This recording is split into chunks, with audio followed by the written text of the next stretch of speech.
What's up, traders? Today we're going to go over Investopedia.com's 10 day trading strategies for beginners. I'm going to give you my intake on what I think, and let's get to it.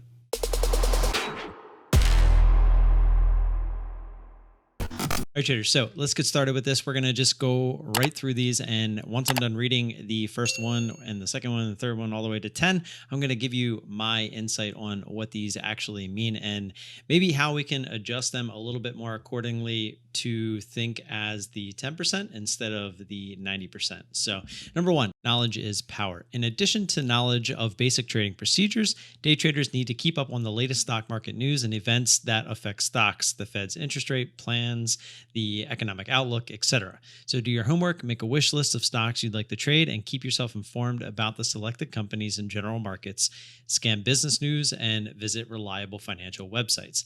So I don't disagree with this if your strategy is to trade something based off of these things. However, I feel the necessity to do this is not exactly something that is needed.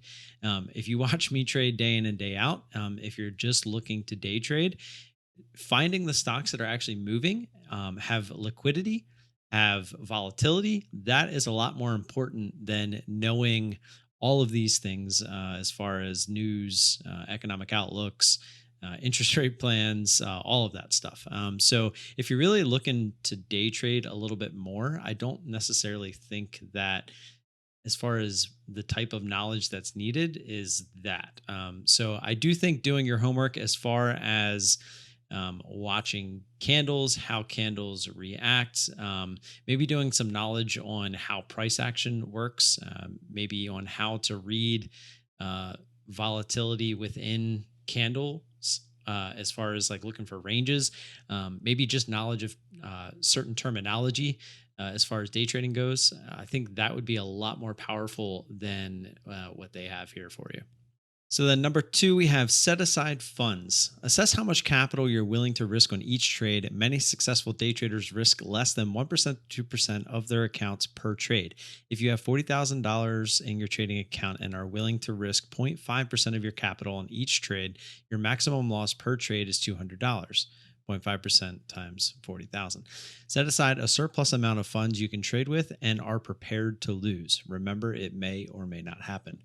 So I'm going to tell you right now, if you're day trading and you really think that you're onto something that's profitable, if you're risking 0.5 to all the way up to 2% of your account, the fact that you should be prepared to lose that money, you shouldn't necessarily be prepared to lose that money because you should never lose that money. If you're always risking 1% to 2% of your account, there's no way that you should ever have to realize before you lose all your money that something isn't wrong. I mean, you're going to be like, okay, I keep losing 200, 200, 200, which would be your max loss per trade in this situation. If it was 0.5%, like what's going on here?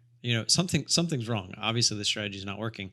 So I do agree with setting aside the funds because I started with $5,000 and that was not easy. I still feel to this day, I am around 32,000 at the moment that I only risk up to 2% of my account.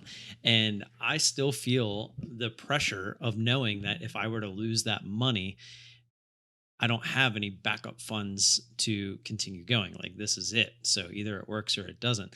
Even though I've proven over this past year that what I am doing is profitable and it's consistent and all I need to do is scale it. And I think mentally for myself, not having more funds set aside is what keeps me from scaling properly. So if you can get into a mindset that you are trading with free money, essentially house money, whatever you want to call it, money that doesn't necessarily matter to you, it will be a lot easier to trade correctly.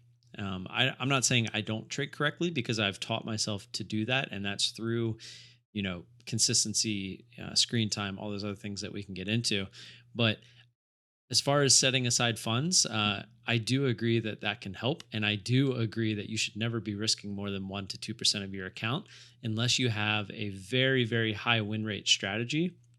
But even then, I still would not recommend going anywhere over 10%. And again, that's a little bit more advanced. So That's number two. Number three, set aside time as well.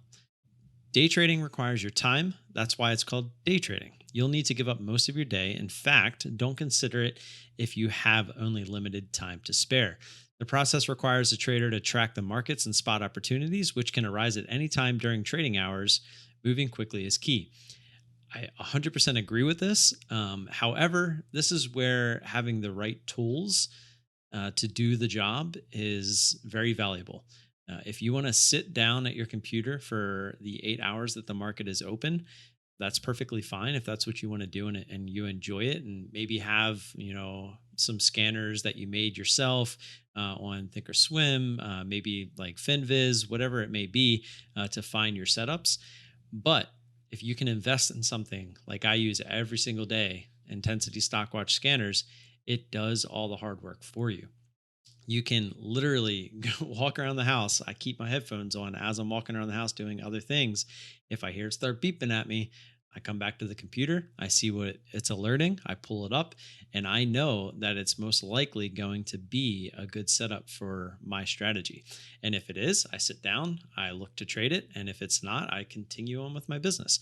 But it doesn't require me to necessarily sit at the computer all day. However, setting aside time at the beginning, which is what this is kind of about, of your day trading journey, I do think putting in those 8 hour days, just watching what the market does, as well as going back and reviewing charts. I'm going to tell you right now, I was spending 14, 16 hours a day sometimes at the very beginning because I was so focused on figuring out how to make this work. That can be required to really kind of elevate your timeline as far as figuring things out. Some people are going to, with 14, 16 hours a day, take longer than some people that only put in 4 hours a day. That's just the nature of the beast. But if you keep at it, the screen time will pay off. You'll start to see patterns develop over and over again. You're going to see the same things happen over and over again. And you're going to start to figure out a strategy based off of what you see. And then you'll figure out something that fits your personality and so forth. That is diving deeper into the realm of day trading. But as far as setting aside time, you don't need to once you get a little bit more into it and you have a set strategy. All you need is proper tools, which I use the ISW scanners. And then if you are beginning, I do recommend sitting down and watching the markets over and over again. Don't expect a tool to just tell you what to trade and then it's going to be right every single time. It might be right a lot of the times, but the times that are wrong, that the tools are wrong, you have to know how to manage those trades, which is where setting aside that time to actually learn how to do that is what will be very valuable. Number four, start small. As a beginner, focus on maximizing maximum of 1 to 2 stocks during a session. Tracking and finding opportunities is easier with just a few stocks. Recently, it has become increasingly common to be able to trade fractional shares, so you can specify specific smaller dollar amounts you wish to invest. That means if Amazon shares are trading at $3,400, many brokers will now let you purchase a fractional share at an amount that can be that can be as low as $25 or less than 1% of a full Amazon share. That's pretty crazy too. I don't really see the point in doing things like that. I mean, unless you're looking to constantly add over a long period of time, because $25 into a $3,400 stock, it's going to have to move a ton for you to make any kind of money off that $25. So I agree with starting small. You should never, honestly, when you're first starting, you should paper trade. I would recommend just until you figure out, what is buying, what is selling, what is short selling, what is support, what is resistance, what is VWAP, what is, volatility, what is price action. As you're learning all of these things, the terminology behind trading and actually seeing it in action, once you start to become a little bit more fluent, then maybe you can go from paper trading into starting with a very small amount so that you can get some the emotions behind everything involved as well. Because paper trading and starting small, you might not have a lot of emotions built up when you're taking these trades. But once you start to scale up and those emotions become involved in your trading, you're going to start to trade a lot differently than you were when you were on paper and when you were using small size, because you've never had those emotions run through you yet. And trust me, it happens to everybody. It happens to all traders, you know, no matter who they are or where they are now, they all have had this feeling inside of them when they started to use bigger size, where they had that trade that started to go against them and they just didn't cut it off because their emotions kicked in. It happens. FOMO, fear of missing out. That's a real thing. But again, by starting small, you can avoid all of those things. So as a beginner, paper trade, start small. That way you can actually learn how to trade before you have to even deal with those emotions of trading. Number 5, avoid penny stocks. You're probably looking for deals and low prices, but stay away from penny stocks. These stocks are often illiquid, and chances of hitting a jackpot are often bleak. Many stocks trading under $5 a share become delisted from major stock exchanges and are only tradable over the counter OTC unless you see a real opportunity and have done your research. I was going to say steer, but it says stay clear of these. So, yes and no. Again, if you're day trading, which I'm kind of confused with this little article or top 10 list that they have here, because a lot of what they're saying would more so apply to swing traders or long-term investments. But if you're day trading, it doesn't matter if it's a penny stock or not. If you have a strategy and it's an intraday play, whether it's a penny stock or not, it doesn't really matter. So this one, I would almost kind of feel like it's avoided. I don't think we need to talk about that, because I play penny stocks when they're available. Penny stocks are a little bit harder to play, not because they're illiquid, because I'm only playing the ones that are liquid. So maybe we can take that from it. Just make sure the ticker fits your strategy before you play it. I don't necessarily think it being a penny stock is going to be the reason you shouldn't take a trade. So I'm gonna just say that I don't agree with that one. Time those trades. I just realized that you might not have been able to see some of those. Time those trades. Many orders placed by investors and traders begin to execute as soon as the markets open in the morning, which contributes to price volatility. A seasoned player may be able to recognize patterns and pick appropriately to make profits. But for newbies, it may be better just to read the market without making any moves for the first 15 to 20 minutes. The middle hours are usually less volatile, and then movement begins to pick up again towards the closing bell. Though the rush hours offer opportunities, it's safer for beginners to avoid them at first. I do agree with this. You can very easily find yourself in something that looks like it's going one way. So you jump in and then it immediately goes the other way, and it goes the other way a lot because of that volatility. How I trade personally, that's kind of what I'm looking for. So it's not that big of a deal. But if you're looking to trade based off support and resistance, or maybe like an EMA cross, a lot of those things get thrown out of the window at the bell, and often at close as well. And what we, that last hour of the day. And so, I mean, I can agree with this one. Maybe for when you're just starting out, first 15, 20 minutes, kind of leave it alone and go from there. But other than that, I think a lot of it comes down to what your strategy is based off of.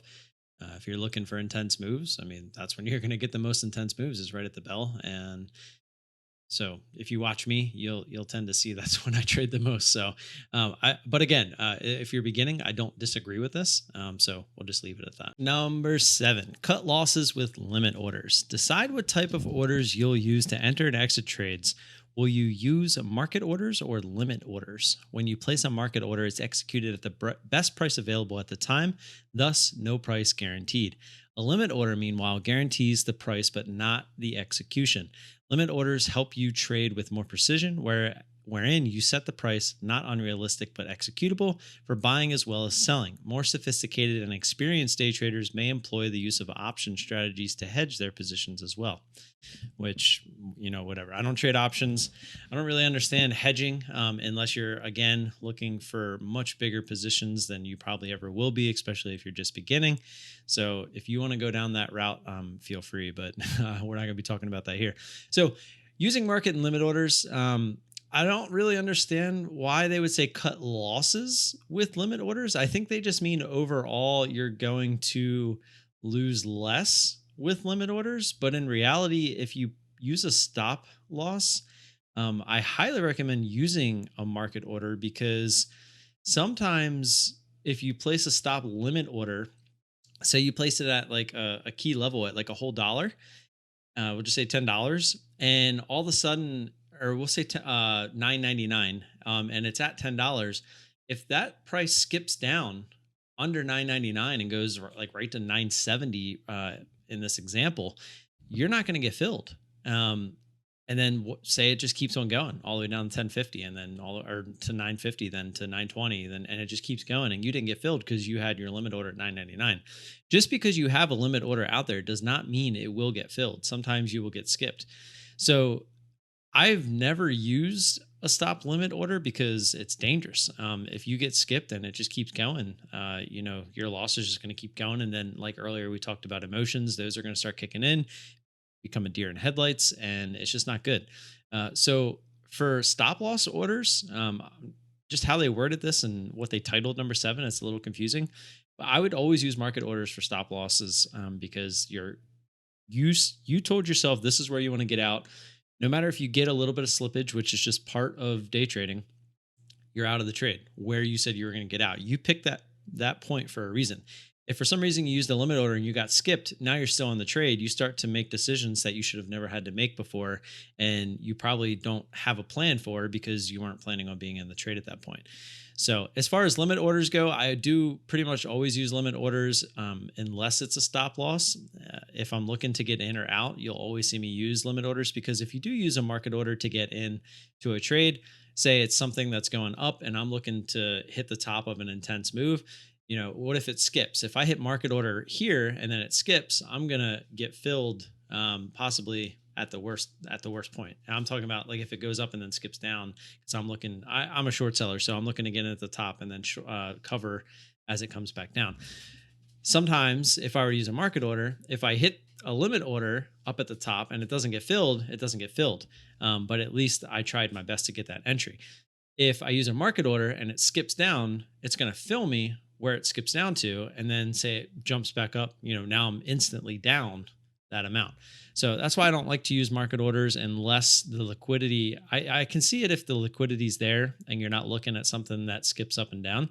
And if you're not really dealing with something that's, very volatile.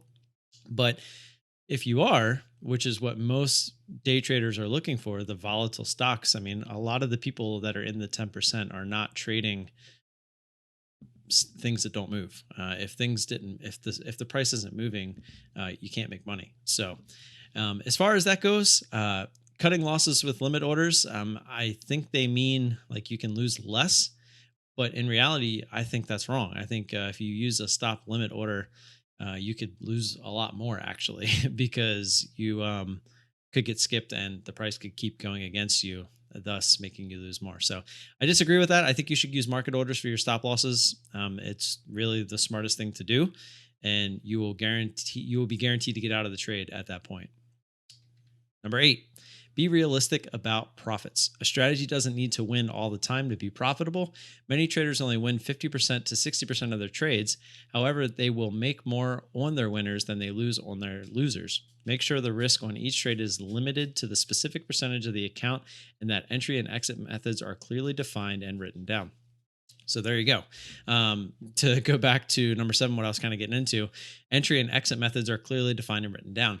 If you have a strategy that is written down, you are following that strategy. So if your stop loss says I need to be out at if I'm risking 1 to make 2, if it gets to that 1, I need to be out at that 1, even if there's a little bit of slippage.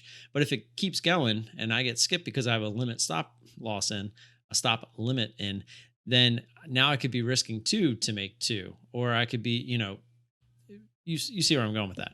So that's why that's very important. And if it goes past that, you don't have a plan for that, because your plan all along was to get out at 1, not 2, not 3, not 4, not 5, et cetera. The many traders only win 50 to 60% of their trades. I do think that's true. I think that is heavily towards the 90% statistic that we're talking about.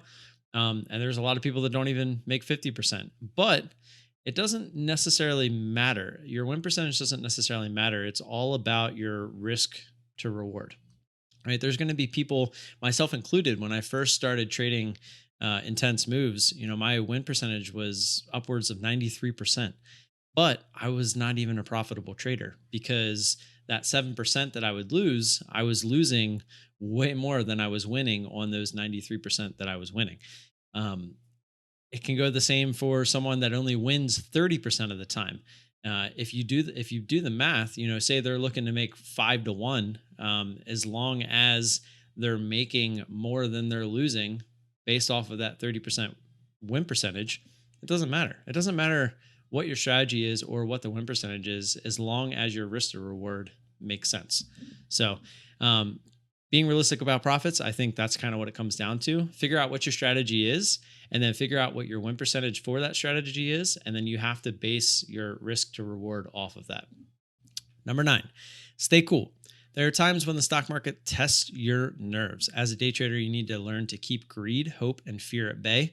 Decisions should be governed by logic and not emotion.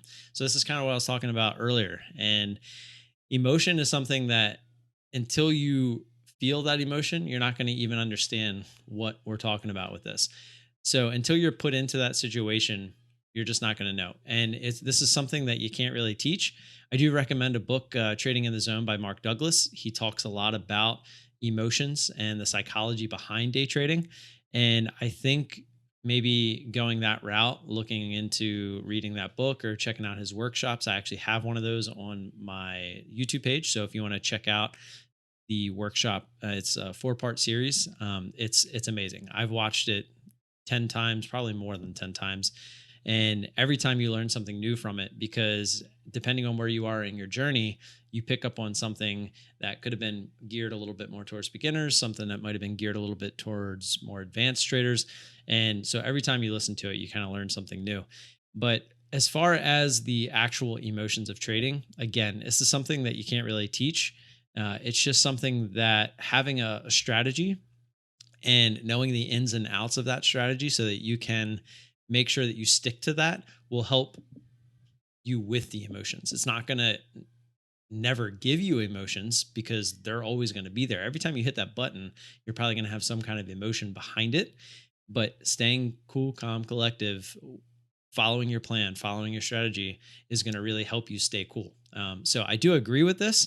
I can't really add any more than I have because this, again, is something that you're not going to understand until you go through it. So try to pay attention, and this is where journaling can really help out as well. After a trade's over, if you realize your emotions got heightened, go back, journal that trade. What were your emotions? Why did your emotions get that way? How can I stop it from happening again? How can I use that to better myself? Okay. Number 10, stick to the plan. Successful traders have to move fast, but they don't have to think fast. Why? Because they've developed a trading strategy in advance, along with the discipline to stick to that strategy. It is important to follow your formula closely rather than try to chase profits. Don't let your emotions get the best of you and make you abandon your strategy. There's a mantra among day traders: playing your trade, trade your plan. And man, that's literally everything I've been saying. So I'm going to agree with this wholeheartedly. If anything, I would just read this again because it's very true. If you know the ins and outs of your strategy and your plan and you stick to it, it's going to really help you not get emotionally detached from a trade. So I ask this all the time. Like when people ask me about, sticking to a plan or having a strategy, is, do you know what you're going to do if your ticker goes high of day? Are you going to know what it does if it goes low a day? Are you going to know what it does if it breaks VWAP to the downside? Are you going to know what it does if it breaks it to the upside? What are you going to do if it halts to the upside? What are you going to do if it halts to the downside? You can see where I'm going. All the variables that could possibly go into a trade, you should really have these down pat before you ever put real money towards that strategy. And this is kind of where paper trading and back testing and all that stuff comes into play. That's important because if you don't know the ins and outs of a strategy, it's most likely going to fail. Take professional sports, for instance. who usually wins a game? It's not always the team with better talent. It's the team that comes better prepared. And if you are prepared, you can keep yourself cool, calm, and collective throughout an entire trade because you know exactly what you're going to do if something were to happen. And it really can be that simple.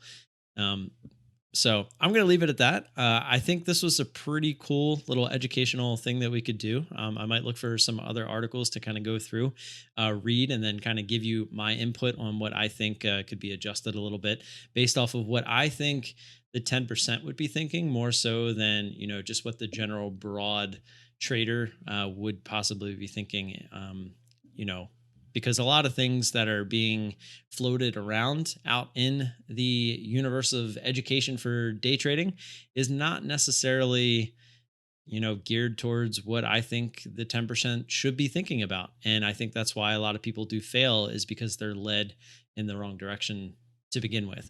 And once you start to develop a foundation, if that foundation is made of sand, the structure is most likely going to fail. So that's all I got. Don't forget to like and subscribe. If you do have any questions based off of this whole video, feel free to leave those down in the comment section below. You can also find me on Discord. You can find me on Twitter. Those links are down below as well.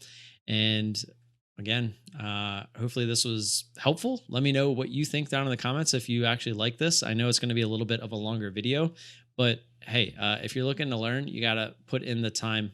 What was it? Number 2? You got to set aside, no, it was number 3, set aside some time.